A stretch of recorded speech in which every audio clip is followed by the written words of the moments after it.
Сәлем достар. Бүгін құжат өңдеу барысындағы кесіп алу, жабыстырудың тиімді әдістерімен танысамыз. Мысал ретінде Абайдың мына өлеңін алып қарайық. Бұл жерде сөйлемдердің қатары ауысып кеткен. Сондықтан кесіп алу және жабыстыру функциясын пайдаланып отырып, дұрыстап қоямыз. Бірінші кезекте пайда ойла, ар ойла сөйлемін белгілеп аламыз. Сөзді белгілеудің бірнеше тәсілі бар. Біріншісі, мышкамен белгілеп алу. Мышканың оң жағын жібермей басып тұрып, сөздің үстінен сырғытып өтеміз. Осылай осы сөзді белгілеп алуға болады. Белгілеп алудың екінші әдісі. Мышканы жылжытып, белгілейтін қатардың сол жағына апарамыз. Мына қатарды алатын болсақ, шамамен осы жерде. Осы кезде мышканың белгісі теріс белгіге айналады. Енді жай ғана мышканың сол жағын бір рет бассақ, осы қатарды белгілеп аламыз. Белгілеудің үшінші әдісі. Мышканың сол жағын қайталап басу арқылы орындалады. Мысалы, мышканың сол жағымен кез келген сөзді тез-тез 2 рет бассақ, онда осы сөзді белгілеуге болады. Ал тез-тез 3 рет бассақ, сол қатарды толығымен белгілеуге болады. Енді осы үйренген белгілеу әдістерінің кез келген біреуін пайдаланып отырып, екінші қатарды белгілеп алайық. Ал осы сөйлемді кесіп алып, бірінші қатарға жабыстырмақшы болсақ, онда функциялардың сол жақ үстінде вырезать батырмасы бар. Осыны бассақ сөйлемді кесіп аламыз. Ал кесіп алған сөйлем уақытша дәптерде сақтаулы болады. Ал енді сөйлемді қайда жапсырамыз, соны шешеміз. Мышкамен енгізу таяқшасын бірінші қатардың алдына қояйық. Жапсыру үшін функциялардың выставить батырмасын бассақ болды. Осылай бір рет кесіп алу, жабыстыру командаларын орындадық. Бұл іс-әрекеттерді функциялар тобындағы вырезать, выставиттерден бөлек мышкамен де орындауға болады.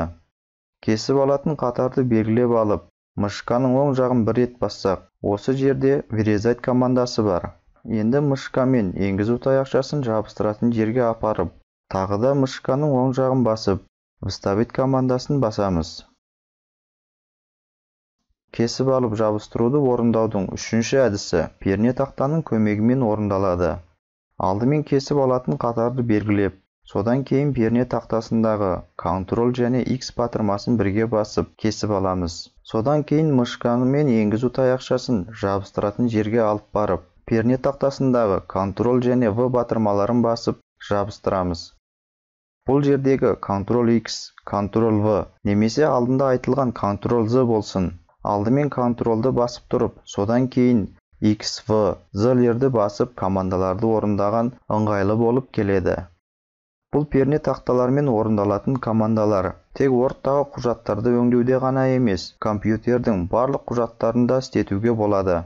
Мысалы, мына суретті Ctrl X пен кесіп алып, басқа бір папкаге Ctrl V мен жабыстыруға болады. Енді Word-тағы кесіп алу, жабыстырудың төртінші әдісін айтайық. Бұнда да алдымен сөйлемді белгілеп алып, содан кейін белгіленген сөйлемді мышканың сол жағымен басып жібермей, апарғымыз келген жерге тартып апара саламыз. Тағы да бір рет істеп көрейік. Алдымен белгілеп алып, мышканы басып тұрып, тартып апара саламыз.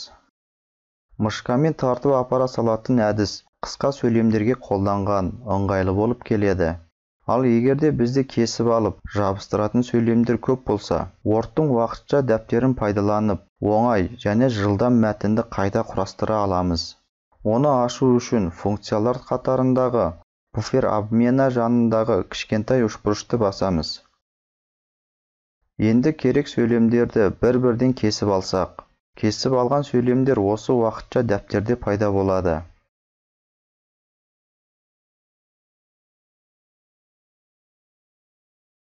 Бәрін кесіп алғаннан кейін, уақытша дәптердегі сөйлемдерді дұрыс ретімен басып шықсақ, өздігінен жабыстырылады. Алдымен пайда ойла, ар ойла. Одан кейін талап қыл артық білуге. Осылай бәрін дұрыс ретімен қойып шығамыз.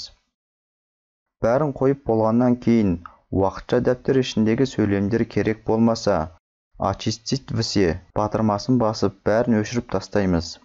Ал уақытша дәптер керек болмаса, оң жақ төбесіндегі өшіру белгісін басып жабып тастаймыз. Енді осы өлеңді көшірме жасап, жаңа бір құжатқа көшіруді орындап көрейік.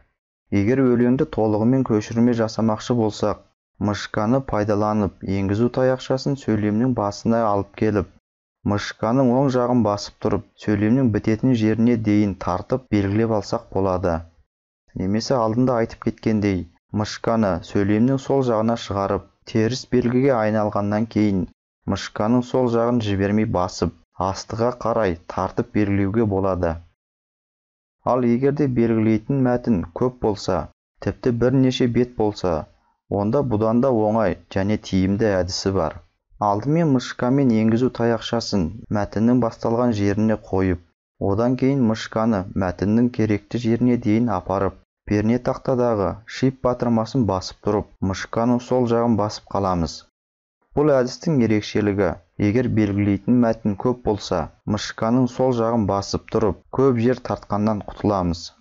Ал егер бізге құжат ішіндегі барлық сөздерді белгілеу керек болса, онда пернетақтасындағы Ctrl батырмасына A батырмасын қоса бассақ болғаны. Ctrl A барлығын белгілеу деп жаттап алсақ болады. Ал көшірме жасау кесіп алумен ұқсас. Сол жақ төбесіне барып, копировать батырмасын бассақ, немесе мышканың оң жағын басып, копировать командасын бассақ, не болмаса пернетақтасындағы Ctrl батырмасына S батырмасын қоса бассақ, көшірме жасалынады. Ал енді жаңа парақша ашайық. Жаңа парақшаны ашудың жылдам және ыңғайлы әдісі пернетақтадағы Ctrl батырмасына M батырмасын қоса басу. Жаңа парақшаға Ctrl V батырмасын басып мәтінді жабыстырамыз. Осылай көшірме жасалынды. Бүгінгі видеода белгілеу, кесіп алу, жабыстыру, көшірме жасау туралы көптеген оңтайлы әдістер көрсеттік. Білмейтін достар видеоға ілесіп, жаттығып көрсеңдер болады. Келесі видеода кездескенше.